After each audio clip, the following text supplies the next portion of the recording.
That night, Robin Williams was supposed to deliver the funniest show of his career. But a 7-year-old boy changed everything. The Orpheum Theatre in San Francisco, 1987. 3,000 people packed into velvet seats, the air thick with anticipation. Robin Williams was at the peak of his powers, fresh off the success of Good Morning, Vietnam, riding a wave of fame that seemed unstoppable. The stage lights warmed up, casting long shadows across the empty microphone stand. Backstage, Robin paced, his hands moving through invisible routines, lips silently rehearsing jokes that would have the audience gasping for breath. But tucked inside his jacket pocket was something he didn't know about yet. A letter. A small, folded piece of paper that would crack open the armor of laughter he wore like a second skin. The crowd roared as he took the stage.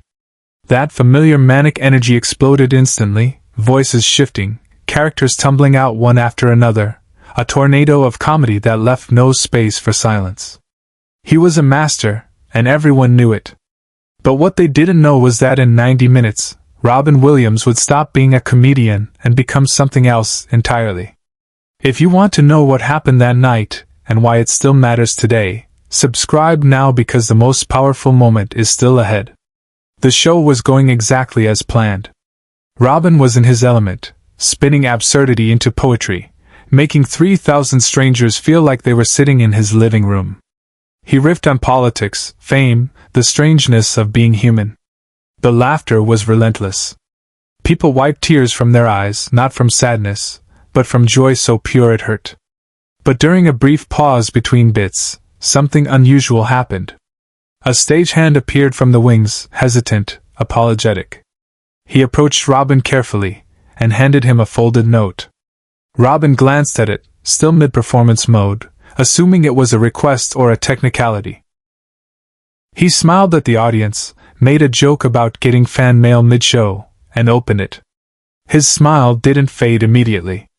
It lingered for a moment, like an echo. But his eyes changed. Anyone watching closely would have seen it, the shift from performer to person, from character to soul. Robin stopped mid-sentence. The audience went silent. 3,000 people held their breath, sensing something had just shifted, though they couldn't name what. He folded the note slowly, slipped it into his pocket, and looked out into the crowd. His voice, usually a wild river of impressions and energy, became still. Quiet. Almost fragile. "I need to tell you something," he said. The audience didn't know whether this was part of the act. Robin Williams never broke character. He never stopped moving, never let the silence settle. But this was different. This was real. "There's a boy here tonight," Robin continued, his voice soft. "His name is Daniel. He's 7 years old. And he's sick." The room, already silent, somehow became quieter. You could hear the hum of the stage lights, the creak of chairs, the faint rustle of programs being set down. Robin reached into his pocket and pulled the note back out. He didn't read it aloud, but he held it like it was made of glass. "His mom wrote to me a few weeks ago. She said Daniel loves to laugh. That he watches my stuff on repeat. That even when he's in pain, he finds a way to smile. And she said his biggest wish was to see me live. Just once." He paused, his throat working against the words. "So I made sure he got tickets. Front row. But what I didn't know until right now is that Daniel's not just here to see me. He's here to say goodbye." A sharp intake of breath rippled through the crowd. Some people covered their mouths. Others reached for the hands of strangers sitting next to them. Robin's eyes scanned the front row, and then they landed on a small boy, sitting with his mother. The boy was thin, pale, wearing a baseball cap pulled low over his eyes. But he was smiling. A wide, genuine smile that seemed too big for his fragile frame. Robin stepped down from the stage. Not as a performer. As a man. He walked straight to Daniel, knelt down in front of him, and for the first time that night didn't say a word. He just looked at him. And Daniel looked back. Backstage, Robin had made a promise no one knew about. But this was the moment it became real. The letter had arrived 3 weeks earlier. Robin's assistant had filtered through hundreds of requests, fan letters, and interview pitches, but this one stood out. It was handwritten on lined notebook paper, the kind a child uses in school. The handwriting was careful, deliberate, as if every word mattered. "Dear Mr. Williams," it began. "My name is Daniel. I am 7 years old. I have something called leukemia. My mom says that means my body is very tired and it's hard for me to get better. But when I watch you on TV, I forget about being tired. I forget about the hospital. I just laugh. My biggest wish is to see you in real life, just once. I don't need to meet you or talk to you. I just want to hear you make people laugh in person. Thank you for making me happy. Love, Daniel." Robin had read that letter alone in his dressing room. He didn't show it to anyone. He didn't talk about it. He just folded it carefully and put it in his desk drawer. Then he called his assistant and said, "Find this kid. Get him front row tickets. Make sure he's there." He didn't tell anyone why. He didn't explain. He just made it happen. But what Robin didn't know was that Daniel's mother had written a second letter. One that arrived too late. One that explained Daniel was getting worse. That the doctors had said there wasn't much time left. That this show, this one night, might be the last good memory Daniel would ever have. And that's what the stagehand had handed him. That second letter. The one that said, "This is his goodbye." Standing there in front of Daniel, Robin felt the weight of it. Not just the sadness, but the enormity of what a single moment could mean. For Daniel, this wasn't just a comedy show. This was life itself, concentrated into 2 hours of sound and light and laughter. And Robin realized something that would stay with him forever. Comedy wasn't about being funny. It was about being present. It was about seeing people. Really seeing them. He reached out and took Daniel's hand.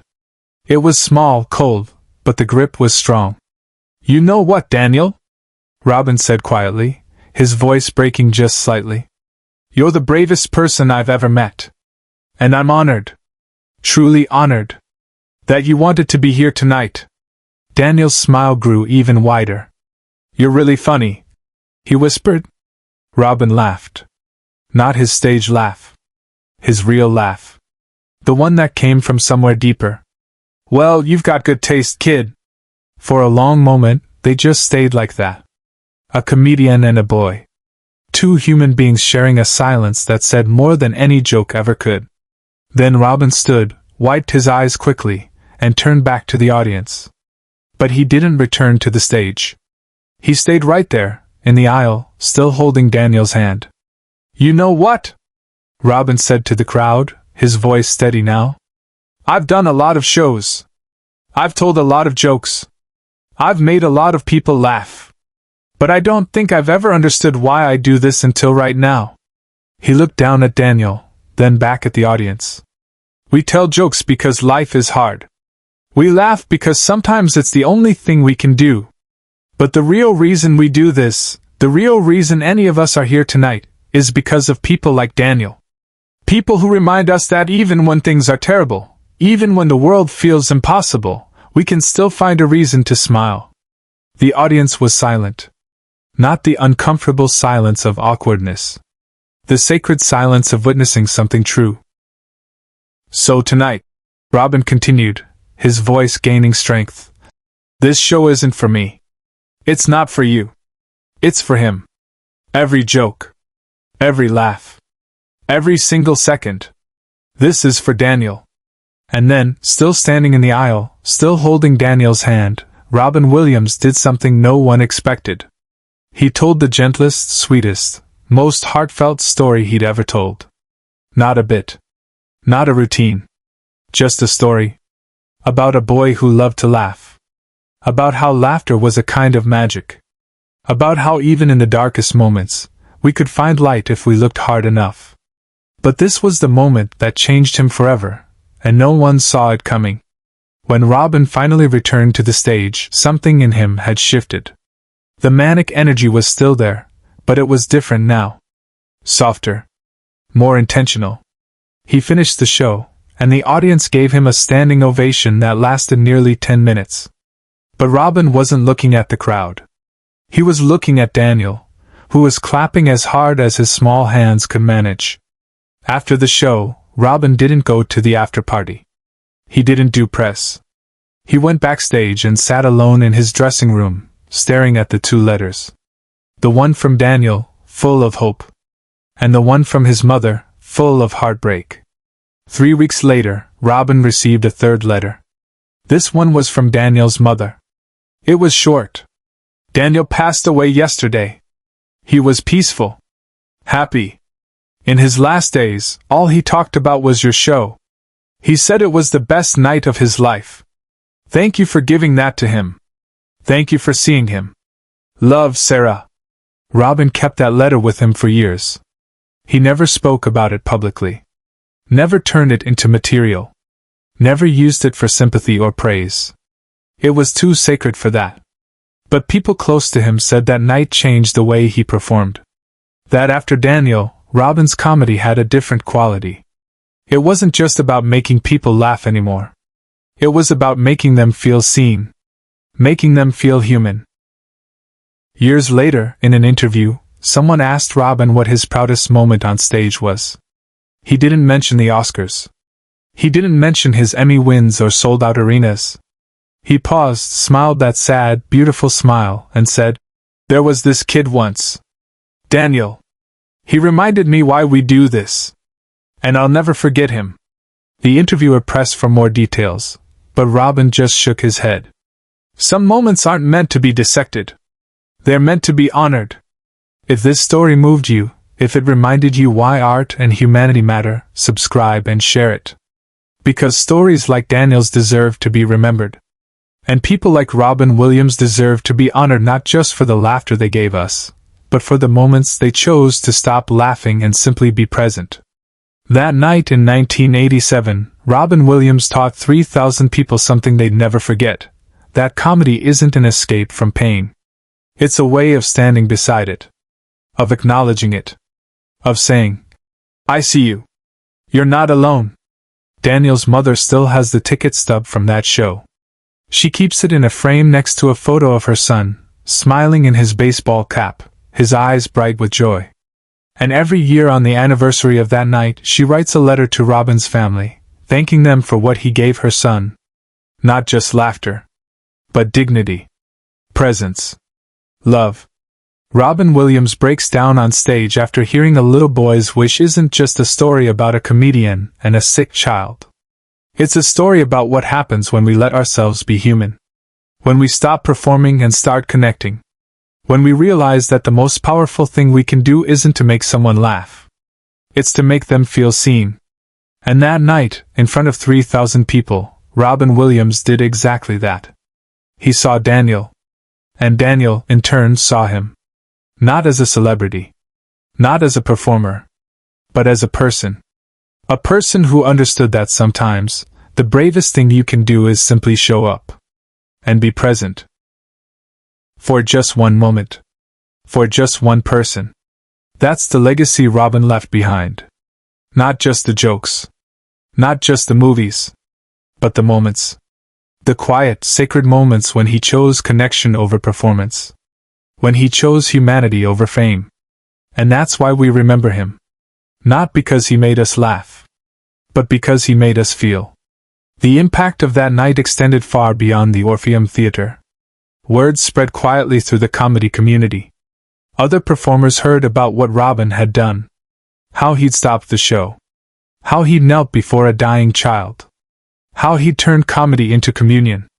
Some said it was the moment Robin Williams stopped being just an entertainer and became something more profound.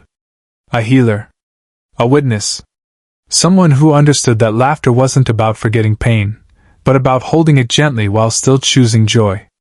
In the years that followed, Robin would do hundreds more shows. He'd win awards, star in beloved films, make millions of people laugh. But those who knew him well said he carried Daniel with him always.